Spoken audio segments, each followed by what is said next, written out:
നിങ്ങളുടെ നാട്ടില് 4 രൂപയ്ക്ക് ഈ കാലത്തും എന്തൊക്കെ കിട്ടും? എന്നാലേ വെറും 4 രൂപയ്ക്ക് പരിപ്പോടെയും മസാല ബോണ്ടയും കിട്ടുന്ന ഒരു കുഞ്ഞ് സ്പോട്ട് ഉണ്ട് കേട്ടോ നമ്മുടെ കൊച്ചിയിൽ. ഇത്രയും വില കുറവില് നല്ല ചൂടെണ്ണക്കടികൾ കിട്ടുന്ന വേറൊരു സ്ഥലം കൊച്ചിയിൽ ഉണ്ടാവില്ല അല്ലെ.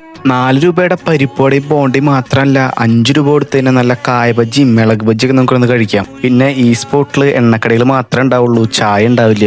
ഈവനിങ് ടൈമിലൊക്കെ ഇഷ്ടം പോലെ പാഴ്സലാണ് അവിടെ നിന്ന് പോകുന്നത്. അത് കഴിയുന്നതിനനുസരിച്ച് ഇവിടെ അപ്പം തന്നെ ഉണ്ടാക്കി വെക്കുന്നുണ്ട്. ഇതൊന്നും അല്ല കേട്ടോ, ഇവിടുത്തെ മെയിൻ താരെന്ന് പറയുന്നത് 8 രൂപ കിട്ടുന്ന പഴംപൊരിയാണ്. ക്വാളിറ്റി വൈസ് ആണെങ്കിലും ക്വാണ്ടിറ്റി വൈസ് ആണെങ്കിലും 8 രൂപ കിട്ടുന്ന പഴംപൊരി വൻ ലാഭം തന്നെയാണ് നമുക്ക്. ഈ സ്പോട്ട് മിസ്സാവാതിരിക്കാനായിട്ട് വീഡിയോ സേവ് ചെയ്യാൻ മറക്കണ്ട. പിന്നെ അക്കൗണ്ട് ഫോളോ ചെയ്ത് വെച്ചാൽ ഇതുപോലത്തെ കിഡിലൻ സ്പോട്ടുകളൊക്കെ അറിയാൻ പറ്റും. ഇനി നിങ്ങൾക്ക് ഈവനിങ് ടൈം നല്ല ബഡ്ജറ്റ് ഫ്രണ്ട്ലി ആയിട്ട് സ്നാക്സ് ഒക്കെ കഴിക്കണം തോന്നിക്കഴിഞ്ഞാൽ നേരെ ഇങ്ങോട്ട് വന്നാൽ മതി. ഈ സ്പോട്ടിൽ ഞങ്ങളുടെ ഫേവറേറ്റ് ഐറ്റം ഈ പഴംപൊരി തന്നെയാണ് കേട്ടോ. പിന്നെ ഇവിടെ വന്നിട്ടുള്ള ഒരു നിങ്ങളുടെ എക്സ്പീരിയൻസ് ഒക്കെ ഒന്ന് കമന്റ് ചെയ്യാനായിട്ട് മറക്കണ്ട. അപ്പോൾ ഈ സ്പോട്ടിന്റെ കറക്റ്റ് ലൊക്കേഷൻ വരുന്നത് കലൂര് എളമക്കരയിലുള്ള KK ബജ്ജിക്കടയാണ്.